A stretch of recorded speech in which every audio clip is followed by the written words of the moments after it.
देखो आजकल एक बहुत बड़ी कोताही हो रही है। इज्तिमाई कुर्बानियों में लोग नोट कमा रहे हैं। इज्तिमाई कुर्बानी में आप नोट नहीं कमा सकते, ये बिजनेस का जायज तरीका नहीं है। जो जायज तरीका है बिजनेस का वो भी मैं आपको बता दूं। अगर नोट कमाने हैं तो कैसे करो। फिर हो ये रहा है, मस्जिद वाले, मदरसे वाले या कोई इंडिविजुअली या कोई इदारा क्या करता है, वो कहता है भाई हमारे यहाँ इज्तिमाई कुर्बानी हो रही है, सब लोग हिस्सा लें। एक हिस्सा फॉर एग्जाम्पल 15,000 रुपए का है। अब सबसे 15,000 रुपए ले लिए, लाखों करोड़ों रुपए जमा हो गए, जानवर लेकर आए, गोश्त डिवाइड किया, अब बच गए जी 10 लाख रुपए।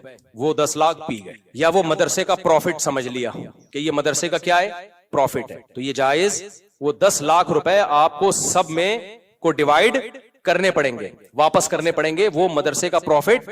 क्योंकि अगर आप मदरसे का वकील बन के इज्तिमाई कुर्बानी कर रहे हैं तो मदरसा प्रॉफिट अगर रख रहा है तो इसका मतलब मदरसा बिजनेस कर रहा है। तो कानूनी इदारा भी एक शख्स वाहिद शख्स की तरह होता है, जिसको शख्स कानूनी कहते हैं। समझ रहे हैं कि नहीं समझ रहे? इदारा भी क्या होता है, एक फर्द की तरह बिजनेस करेगा। उसके भी बिजनेस के जायज होने के अहकाम वही हैं जो एक फर्द वाहिद के हैं। कोई इदारा सूदी लेन देन नहीं कर सकता। मिसाल के तौर पर आपने किसी मदरसे को 1 करोड़ रुपए, मदरसे से 1 करोड़ रुपए कर्जा लिया और कहा कि मैं हर साल 1 लाख रुपए मदरसे को इस पे प्रॉफिट दूंगा मदरसे को, लेकिन ये प्रॉफिट मदरसे के लिए जायज नहीं है क्योंकि मदरसे से सूदी कर्जा लिया जा रहा है। तो ऐसे ही मदरसे के साथ जब बिजनेस होगा तो बिजनेस के अहकाम वही हैं जो जमशेद के साथ बिजनेस के अहकाम है। वो क्या है वो मैं भी आके आपको बताता हूं।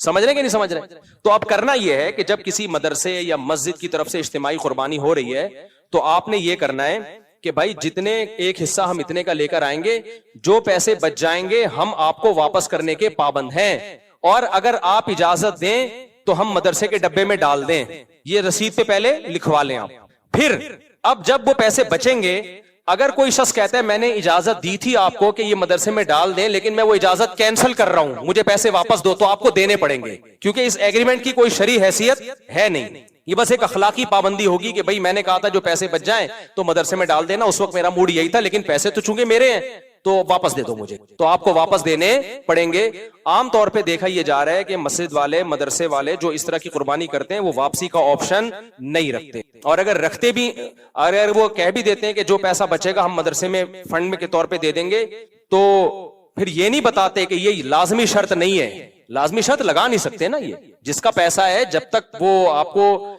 एन वक्त पे जब उसका हक आएगा तो उस वक्त अगर वो इजाजत देता है तो ठीक है, नहीं देता तो उसको हक है। देखो मैं आपसे कहता हूं कि कल मैं आपको सदका दूंगा 50 रुपए, आपसे वादा कर लेता हूं। कल आप आए कि आपने कहा था 50 रुपए दो, मैं कह रहा हूं यार मेरा मूड नहीं है, तो आप जबरदस्ती ले सकते हो? भाई एक वादा किया था, अभी मेरा मूड नहीं है। हम ये तो कहेंगे यार अब अखलाक का तकाजा है कि दे दो, लेकिन कोई शरई पाबंदी इस पे है नहीं। आपके पैसे भाई मेरी जरूरत पड़ गई है मुझे, अब उस वक्त मैंने कहा था मेरे पास थे, अब मेरे पास है नहीं। हाँ, आने जाने का जो आपकी टेंशन हुई, किराया मैं दे देता हूँ, मेरे वादे की बेस पे आप आए तो नुकसान नहीं होने दूंगा मैं आपको। तो ऐसे ही खूब समझ लो कि जब इज्तिमाई कुर्बानी की है तो उस पे जो इजाफी प्रॉफिट है आपने रसीद पे पहले लिखवा लिया, लोगों को बता दिया कि जो पैसा बचेगा हम मदरसे के डब्बे में डाल देंगे। ठीक है, अच्छा काम किया आपने। लेकिन जब ये पैसा बचेगा तो लोगों में से हर एक को ये हक हासिल है कि वो ये पैसा वापस ले ले। वो कहें हमने कहा था कि आप मदरसे में दे दिएगा, लेकिन अब हमारा इरादा बदल गया, पैसे हमारे हैं तो आप हमें वापस कर दें। ये लाजमी शर्त नहीं है। तो रसीद में अब इज्तिमाई कुर्बानी में आपने क्या लिखवाना है, भाई एक हिस्सा इतने का है, जो पैसे बचेंगे वो किसी इंडिविजुअल, किसी फर्द के हरगिज नहीं होंगे, वो तो वैसे ही हराम है, नाजायज है, बल्कि जो पैसे बचेंगे हम मदरसे को देंगे। लेकिन अगर आप वापस लेना चाहें तो आपके पास ये राइट है, आप फला तारीख को हमारा पूरा हिसाब होगा, ईद के तीसरे या चौथे दिन आके वो रकम ले जाएं, तो रसीद पे आपको इस तरह से छपवाना पड़ेगा, तब ये काम हलाल होगा, अदरवाइज ये जायज नहीं है। समझ में आ रही है बात? अब आप अगर इसको प्रॉफिट के तौर पे रखना चाहते हो कि मैं इज्तिमाई कुर्बानी करूं और नोट भी छापूं, तो फिर आपने क्या करना है, फिर आपने ये करना है। अच्छा ये नाजायज क्यों है, ये जो पहला तरीके में बिजनेस नाजायज क्यों है? नाजायज इसलिए है कि आप जब इज्तिमाई कुर्बानी करते हो तो आप लोगों के नुमाइंदे होते हो, उनके लिए जानवर खरीदने के लिए। वकील मुवक्किल से कमीशन तो ले सकता है बता के। देखो वकील की 2 किस्में होती हैं। अब ये थोड़ा पेचीदा मसला हो जाएगा ना, आवाम को समझाना थोड़ा सा। वकील क्या कर सकता है, आपने मुझे कहा मुफ्ती साहब मेरे लिए गाय खरीदो, मैं गाय खरीदी आपके लिए, रास्ते में पहना दी किसी को मैंने महंगे दामों करके, क्या मैं प्रॉफिट रख सकता हूं? वो नहीं रख सकता। भाई आपने तो दूसरे के रिस्क पे खरीदी है, अगर ये गाय मर जाती तो आप किससे पैसे लेते? उससे लेते। यार तुम्हारी गाय थी, उसको छीन के भाग गया, मैं तो तुम्हारे लिए लेने गया था, तो उस पर कोई प्रॉफिट नहीं रख सकते आप। जो एक्सपेंसेस आए हैं वो ले सकते हो, जो जितना खर्चा आया है। प्रॉफिट अगर आपने लेना है तो फिर शरीयत का उसूल क्या है? शरीयत का उसूल ये है कि आप जब तक कोई चीज खरीद के अपनी मिल्कियत और अपने कब्जे में नहीं ले लेते, उस वक्त तक उसको बेच के उस पे प्रॉफिट नहीं कमा सकते। आप समझ रहे हो कि नहीं समझ रहे? मैंने भी इज्तिमाई कुर्बानी का बिजनेस किया है, लेकिन बिजनेस बता के, और इस तरीके से जैसे मैं अभी आपको बता रहा हूं, इस तरह से आप करें, कोई हमें एतराज नहीं। आप क्या कहेंगे, भाई ये मदरसा बिजनेस कर रहा है, ये मस्जिद का बिजनेस है, ये गफ्फार भाई का जाती बिजनेस है। वो बिजनेस मस्जिद का भी हो सकता है, मस्जिद के लिए यानी मदरसे के लिए भी हो सकता है, और कोई इंडिविजुअल कोई फर्द भी बिजनेस कर सकता है। उसका तरीका ये होगा कि आपने ये नहीं कहना कि हमारे यहाँ इज्तिमाई कुर्बानी हो रही है, इतने का हिस्सा पड़ रहा है। आपने जानवर खरीदना है, फेसबुक पे उसकी तस्वीर डालनी है, यूट्यूब पे तस्वीर डालनी है, भाई ये जानवर है, एक हिस्सा हम 15,000 का फॉर एग्जाम्पल बेच रहे हैं। इस जानवर का मालिक कौन है? आप हो। इस दौरान ये जानवर मर गया, नुकसान किसका है? आपका। ये मेरा जानवर है, मैं चाहूं जानवर बेच दूं जितने का, चाहूं तो हिस्सा बेच दूं जितने का। तो ये मेरा जानवर है, मैंने कितने का खरीदा ये आपका हेडिक नहीं है। जो लोग खरीदना चाहते हैं 15,000 का एक हिस्सा है, खरीद लें। समझ रहे हो कि नहीं समझ रहे? तो वो 15,000 का जब खरीदेंगे, दो दूसरे ने भी 15-15, तो ये 7 हिस्से आपने दूसरों को बेच दिए। गोया आपकी पूरी गाय बिक गई। उस पर जो प्रॉफिट हुआ वो किसका है? बोलो, आपका।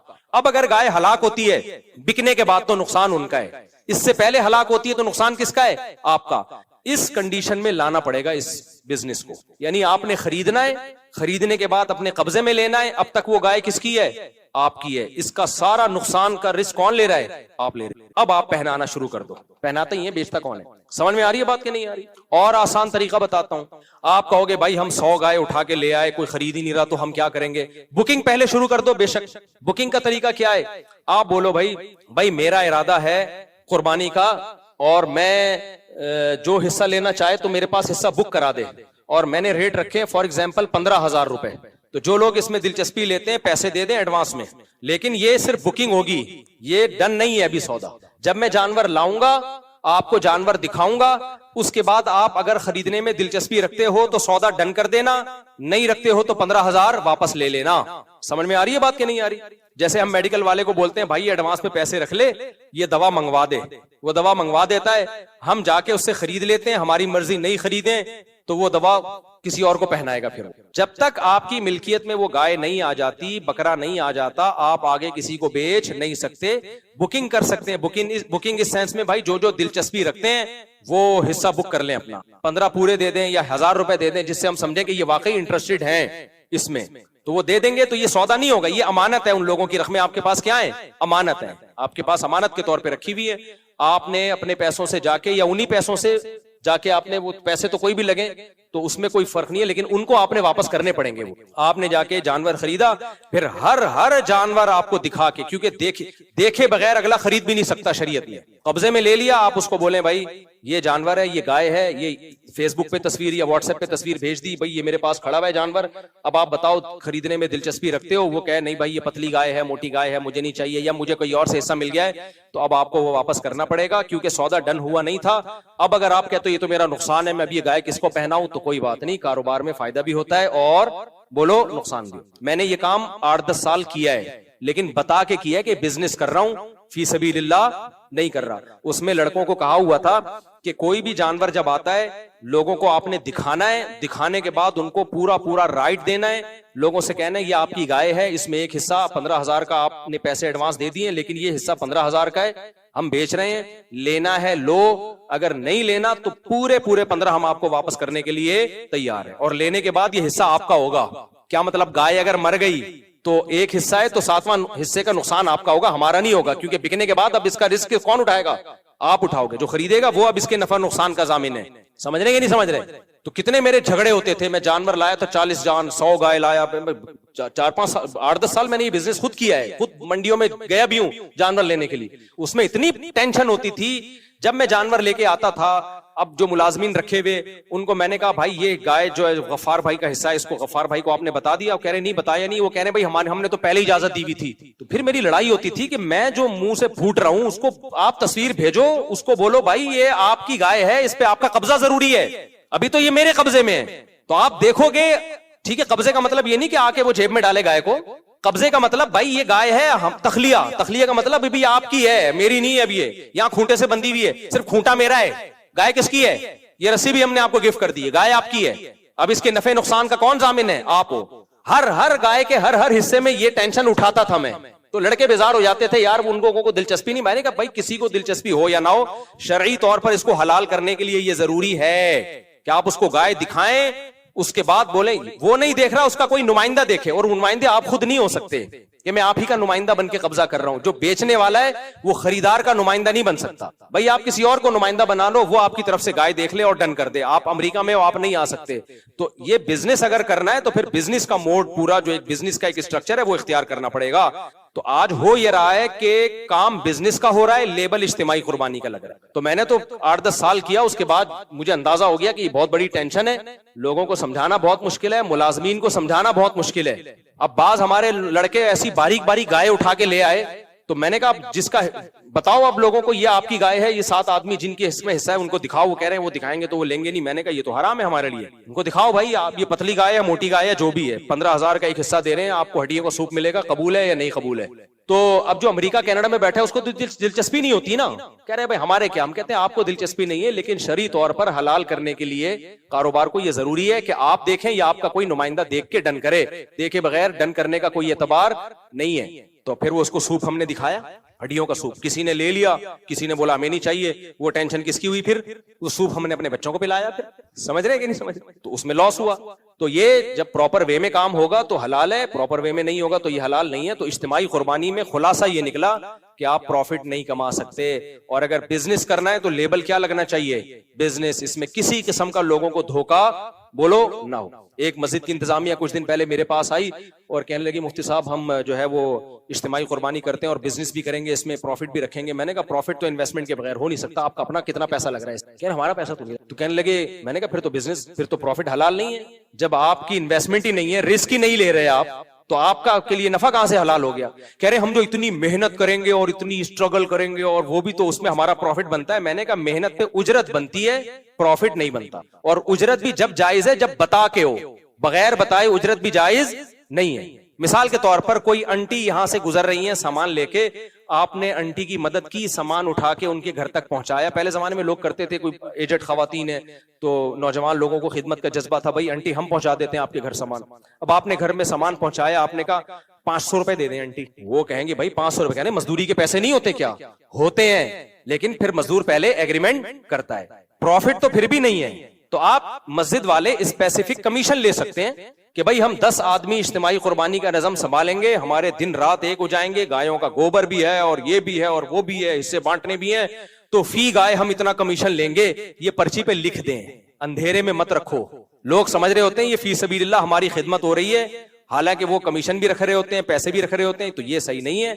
अगर इंतजामिया या मदरसे की इंतजामिया ये काम कर रही है और अपना कमीशन ले रही है, तो कमीशन की मिकदार भी बताएं कि फी गाय हम इतना कमीशन लेंगे, जिसमें हम आपको ये सर्विस देंगे, गाय भी आपकी होगी, पैसे भी आपके होंगे, हमारा काम है उस गाय को खड़ा करना और उसके चारे का खर्चा भी आप पे होगा। हमारा काम है उस गाय को माहिर कसाई से ज़बा करवा के गोश्त आप तक पहुंचा देना। ये इस काम के हम कितने रुपए लेंगे?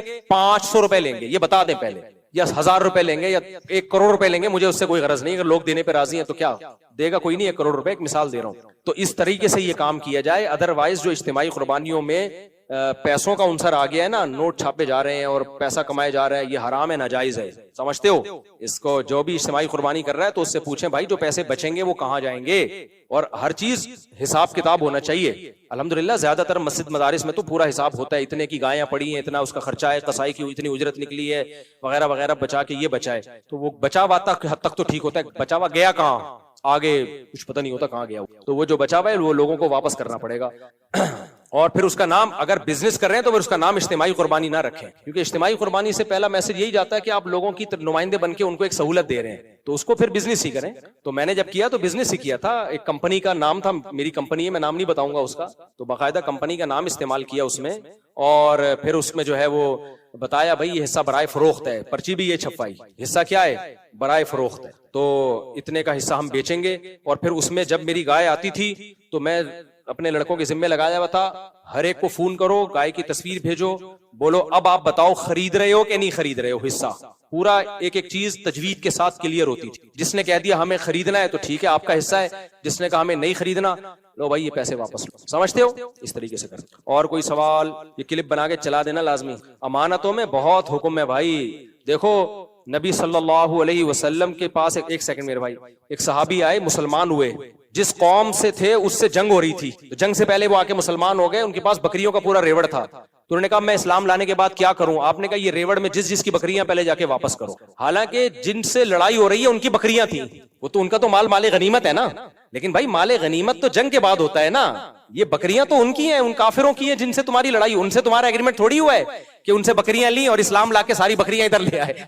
ये तो फिर गैर मुस्लिम जाए, सोना निकाले, चोरी करे और इस्लाम कबूल करके सोना लेके भाग जाए। तो नबी ने जो दुश्मन थे, लड़ रहे थे, उनके बारे में उन साहबी को कहा कि तुम मुसलमान तो हो गए हो, लेकिन जिस जिसकी बकरी है उसके हवाले करो, उसके बाद हमारे साथ मैदान जंग में शामिल हो, फिर इसी कौम के खिलाफ लड़ो जिनकी बकरियां थी। इतनी माली मामलात में इस्लाम ने हमको फेयर रहने का हुक्म दिया है। और आज पता ही नहीं चलता कितना पैसा आ रहा है, कहां जा रहा है। ऐसे भी बाज मोहतमिम, ज्यादातर सही होते हैं अल्हम्दुलिल्लाह, लेकिन मदारिस के बाज मोहतमिम मैंने देखे हैं, बाज लोग वो क्या कर रहे हैं, मदरसे के लिए गाय लेने गए, अपनी नीयत से खरीदी, और जैसे गाय खरीदी 50,000 की, एक मिसाल दे रहा हूं, और मदरसे को 55,000 की बेच दी। अबे ये क्या हो रहा है? आप जब मदरसे के वकील बन के जा रहे हो तो आप अपने लिए खरीद ही नहीं सकते भाई।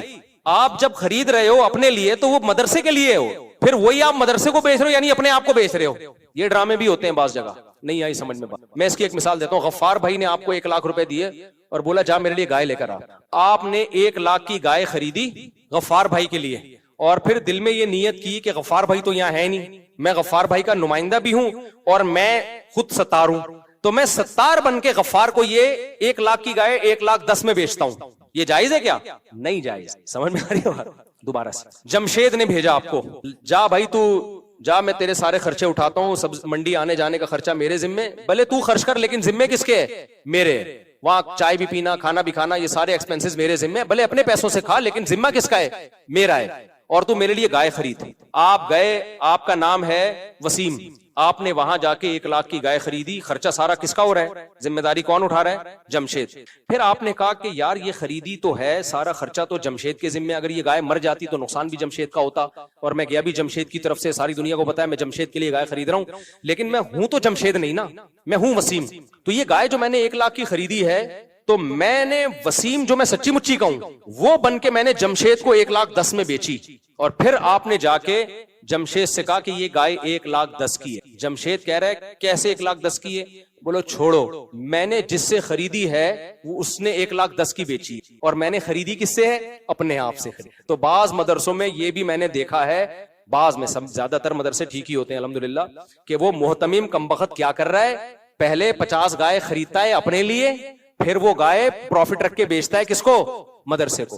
हालांकि वो जो अपने लिए खरीद रहा होता है तो उसका रिस्क सारा मदरसे के जिम्मे होता है, उसका आने जाने का खर्चा और वो सब कुछ एक्सपेंसेस किसके जिम्मे होते हैं? मदरसे के जिम्मे होते हैं। तो ये जायज नहीं है कि आप एक ही तरफ से वकील भी बन रहे हो और मुवक्किल भी बन रहे हो, ये नहीं होता। इस जमाने में कोई माली मामलात में ठीक हो जाए ना, बस वो जन्नत में जाएगा। मजाक बहुत गड़बड़े हैं पैसों में। ट्रस्ट लोग क्या करते हैं, आपने एक ट्रस्ट बना लिया बेहतरीन किस्म का, गरीबों को राशन बांटूंगा, और अपनी राशन की दुकान भी खोल ली।